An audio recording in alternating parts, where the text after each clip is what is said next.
Palabra y vida. Con el padre Manuel Horta, desde Sevilla.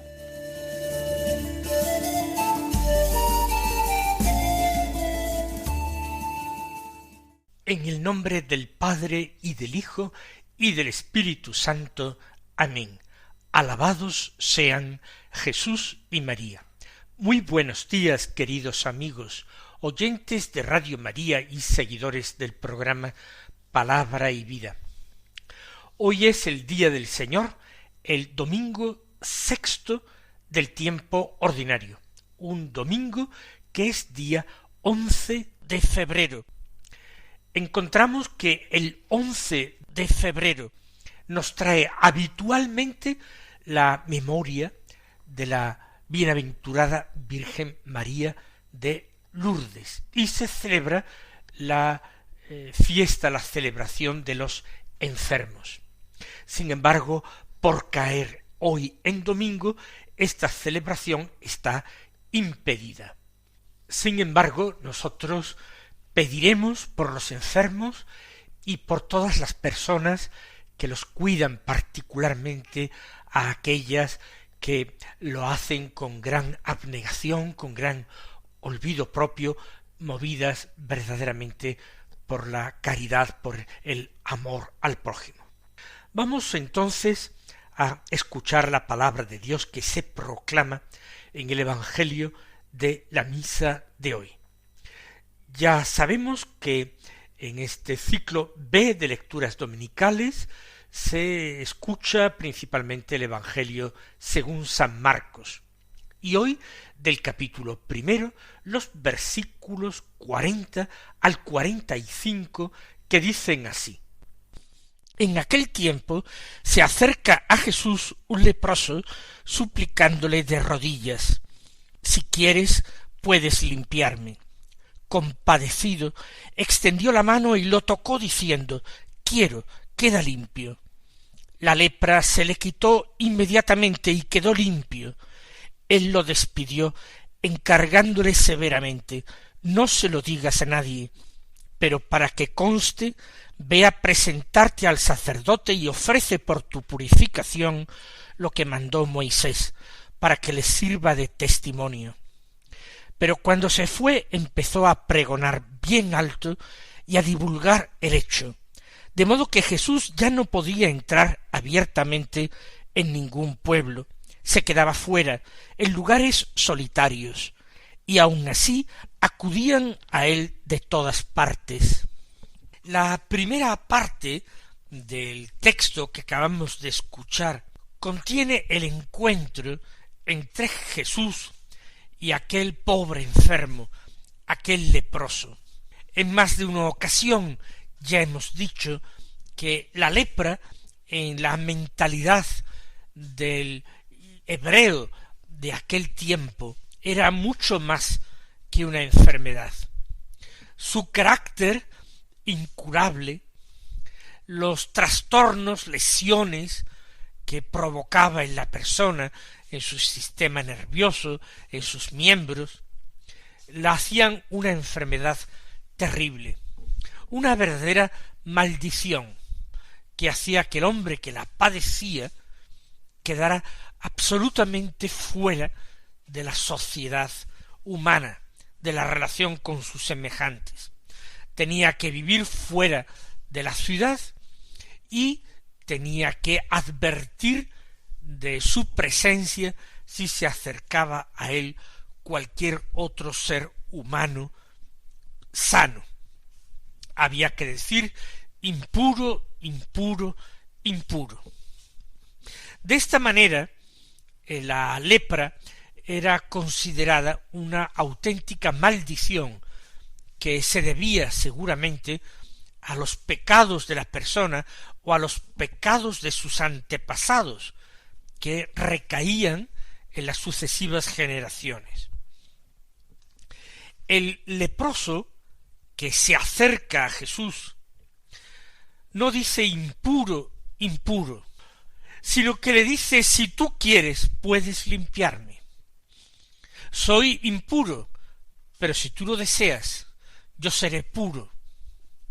No confía en ningún tipo de curación, más que en la voluntad de Jesús. Él piensa que esa voluntad de Jesús es una voluntad sin límites, omnímoda, una voluntad que puede convertirle a él en un hombre nuevo, en un hombre de verdad, diríamos, en un hombre social. Si quieres, puedes limpiarme. Y acompaña esta súplica con su postura, estando de rodillas. Si se dan cuenta, no hay una petición exacta, concreta. Él no ha dicho, cúrame. Sería un atrevimiento.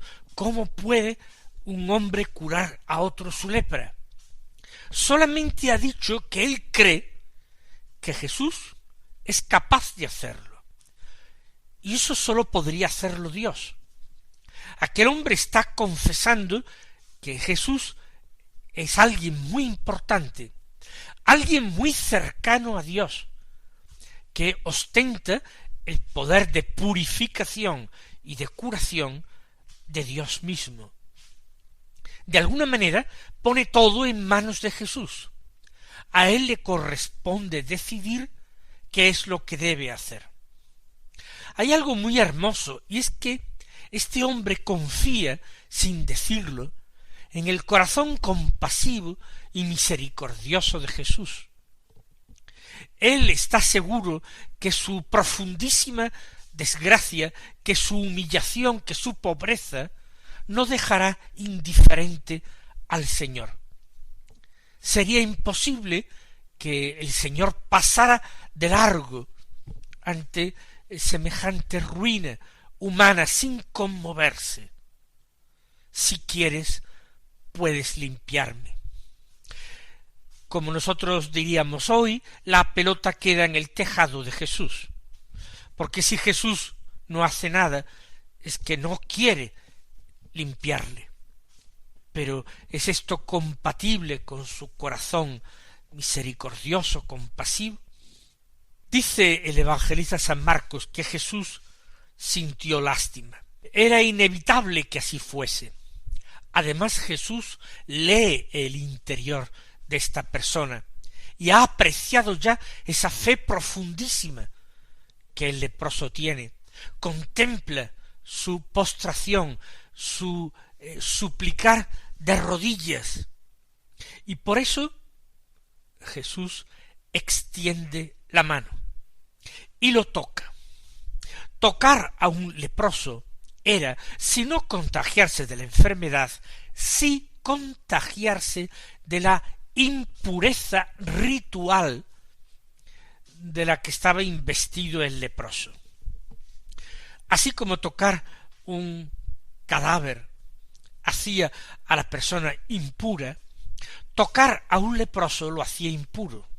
Insisto que no se trata sólo del contagio de la enfermedad, sino de una impureza legal o ritual. Jesús podía curar al leproso a distancia, pero él no lo hace así. Él, porque siente lástima, extiende la mano y lo toca. Sus palabras, que las dice a continuación, van acompañados por un gesto de cercanía, por un gesto de ternura. Jesús está conmovido ante este sufrimiento, no solamente el físico provocado por la enfermedad, sino el sufrimiento moral provocado por esa exclusión social a la que se veía sometido el leproso. Lo toca y le dice: quiero, queda limpio. Jesús confirma lo que el leproso ya pensaba, que el Señor era compasivo, que era misericordioso, como el mismo Dios, de quien la Escritura decía que su misericordia era eterna. Jesús tenía esos mismos rasgos de Dios. Jesús era verdaderamente el rostro de Dios en la tierra, visible, y el poder de Dios actuando también en la tierra en favor de los hombres. Queda limpio. No se trata de un tratamiento que Jesús aplique al leproso. No se trata de unas curas, de un alivio. Se va a producir una inmediata e irreversible curación. Van a desaparecer todos esos elementos dañados del cuerpo del leproso. Todo va a ser restaurado. Es algo verdaderamente milagroso y sorprendente. Marcos dice que la lepra se le quitó inmediatamente. ¿Cómo era esto posible de constatar? Evidentemente no por la desaparición de los elementos que provocaban la enfermedad, sino porque la ruina que en el ser humano provocaba esa enfermedad, los signos visibles, los síntomas, han desaparecido por completo. Quedó limpio. El milagro era espectacular, era tremendo.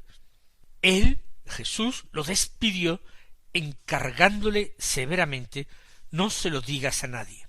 De nuevo encontramos este comportamiento de Jesús, que no quiere ser descubierto como Mesías antes de que llegue la hora, antes de que llegue el momento adecuado para que esto sea revelado.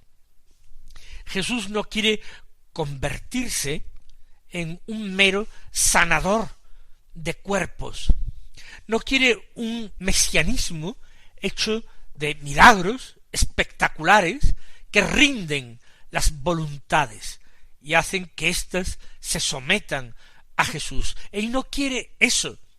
Él realiza sus milagros como signos que confirman la fe de quienes se benefician de ellos y, por supuesto, de los espectadores, despiertan la fe de los espectadores. Pero quien no ha visto la escena, quien no ha escuchado las palabras, no conviene que se entere de todos estos milagros que está realizando Jesús, porque podrían sacar una impresión equivocada. Por eso le dice: no se lo digas a nadie. El que quiera conocer a Jesús, que venga. No hay dificultad. Que se acerque a Jesús, que le hable, que le trate, que le suplique él mismo también favores, que lo confiese como Señor, pero no de oídas, sino que haga experiencia personal. Si ustedes quieren, esto mismo quizás el Señor nos está pidiendo a nosotros hoy. Nuestro testimonio de Él en medio del mundo, de nuestra cultura, no puede limitarse a hablar del Señor, ni siquiera puede limitarse a dar testimonio del bien que el Señor nos ha hecho personalmente, de los favores que nos ha otorgado, de las curaciones que nos ha concedido. Nuestra tarea, más que esa, es llevar a los hombres a que ellos se encuentren con Jesús y hagan una experiencia personal del Señor. No es lo que tú me digas, sino más bien que yo te tomo de la mano y te llevo al Señor. Lo que hizo Andrés con su hermano Simón, lo llevó hasta Jesús. Lo que hizo Felipe con su amigo Natanael, lo llevó hasta Jesús. Esto es lo importante, y no limitarse a palabras, por hermosas que sean, por positivas que sean. Por eso le dice Jesús: no se lo digas a nadie. No se trata de palabras. Otra cosa es que aquel leproso curado no pudiera llevar a sus amigos hasta Jesús, para que se convencieran ellos mismos, para que comprobaran personalmente quién era Jesús. Jesús no se limita a decirle a aquel leproso curado que no diga nada a nadie, sino que le manda cumplir lo previsto en la Sagrada Escritura, en la ley de Moisés, para con las curaciones. Para que conste, le dice, ve a presentarte al sacerdote y ofrece por tu purificación lo que mandó Moisés. El Señor pide que se respete esa ley de Moisés. Es preciso que el testimonio de este hombre conste, y para que conste, nada mejor que busque esa fe pública que era capaz de dar el sacerdote, actuando como notario de esta curación, atestiguándola, certificándola, para que este hombre pudiera volver a incorporarse a la vida de su pueblo. Pero cuando aquel hombre fue, dice San Marcos, empezó a divulgar el hecho con grandes ponderaciones. Resultaba casi imposible callarse aquello.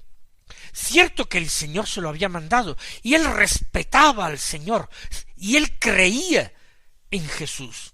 Pero algo tan extraordinario, un cambio de vida tan radical que lo ha convertido en una criatura nueva.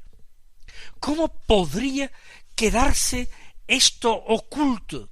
Si alguien lo viera, pensaría que era la misma persona, sabría reconocerlo. Él tiene que gritar a los cuatro vientos el gran don, el gran regalo que ha recibido de Dios. Inevitablemente tiene que decir a través de quién ha recibido semejante gracia extraordinaria. Por tanto, se produce una desobediencia, al menos material, a lo que Jesús le ha mandado.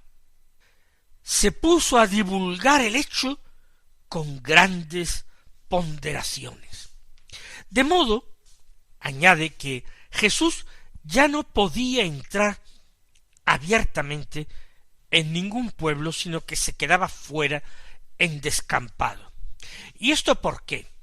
Porque si ya antes Jesús está siendo seguido por mucha gente, si ya la gente habla de él muchísimo y comenta que nadie ha enseñado nunca como este hombre, y se hacen lenguas de la autoridad que emana de su persona, autoridad sobre los demonios, autoridad incluso sobre las enfermedades, sobre la lepra, pues ahora, después de esto, ¿cómo sería posible que Jesús entrase en una pequeña aldea? Sería una verdadera alteración de la vida de esta comunidad. La gente dejaría sus trabajos, sus hogares, se abalanzaría hacia Jesús. El Señor no quiere provocar estos alborotos, que tendrían seguramente una respuesta de parte del poder romano. La gente se podría entusiasmar fácilmente y declararlo rey y querer que fuese el rey Mesías, según la idea que la gente tenía en la cabeza de cómo o quién tenía que ser el rey Mesías. Y Jesús no quiere esto, Jesús se resiste a esto. Por eso el Señor se tiene que quedar en descampado, se tiene que quedar a las afueras, a partir de que ocurriera aquello. Sin embargo, como se han dado cuenta y yo he puesto de relieve en alguna ocasión, el paralelismo que se produce entre la situación de Jesús y la primera situación del leproso es más que evidente. Antes era el leproso el que no podía entrar en las ciudades. Por ser impuro tenía que quedarse fuera de las poblaciones. Ahora el leproso curado sí que puede entrar en las poblaciones, juntarse con las gentes y proclamar a voz en grito y con grandes ponderaciones lo que le ha ocurrido. Y sin embargo el Señor es el que no puede hacerlo. Ya sabemos el motivo, ese exceso, por así decirlo, de popularidad de que se ha investido su persona. Pero inevitablemente podríamos decir, viendo este curioso contraste entre la situación del leproso antes y después y la situación de Jesús antes y después, comprobar este cambio de tornas, que el Señor ha asumido la condición del leproso para que el leproso pudiera quedar libre de su enfermedad, de su impureza, de su maldición. Y esto es interesante porque la obra redentora de Jesús consistió precisamente en esto. La redención que Dios obró, enviando a su Hijo al mundo la palabra de la verdad, no fue pronunciar unas palabras que inmediatamente cancelaran la deuda de los hombres, ni mucho menos. Dios no curó a distancia, eso es lo primero, sino que el Verbo de Dios se encarnó en las entrañas purísimas de María, se hizo hombre para compartir la existencia humana, con todas sus limitaciones, con todos sus dolores. Lo mismo que Jesús, para curar al leproso, se acercó a él y le tocó con sus propias manos aquella carne enferma, aquella carne que inspiraba no solamente compasión, sino seguramente asco y desagrado a los hombres. Pero es que no solamente se hizo uno de nosotros, sino que para librarnos de la muerte, Él la aceptó morir. Para librarnos del demonio, aceptó ser la víctima de las intrigas del demonio a través de hombres malvados. Él se endosó todo el dolor y las consecuencias del pecado de Adán y de todos los hombres para que nosotros pudiéramos ser limpios y libres y hombres nuevos y alabar a Dios en voz, en grito. Por eso ese fue el estilo que Dios tuvo para redimir a los hombres, acercarse a ellos, hacerse uno de ellos y tomar sobre sí mismo todo el dolor, toda la ruina de los hombres, para que los hombres fueran salvos. Así Jesús lo muestra en figura en este episodio de la curación del leproso. Ahora él no puede entrar en los pueblos. Gracias a eso, el leproso sí que puede. Pero termina Marcos este texto diciendo que aun así acudían a él de todas partes, para encontrarse con este Jesús, el Hijo de Dios, que redime a los hombres de esta manera. Quien quiera encontrarle tiene también que salir afuera, tiene que salir a esos límites donde están las consecuencias de la miseria, de la ruina y del dolor de los hombres, para encontrar allí el rostro de Cristo. Mis hermanos, que el Señor os colme de bendiciones y hasta mañana si Dios quiere.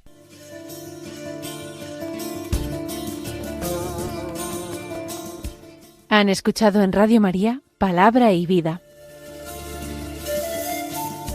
un programa que dirige el Padre Manuel Horta.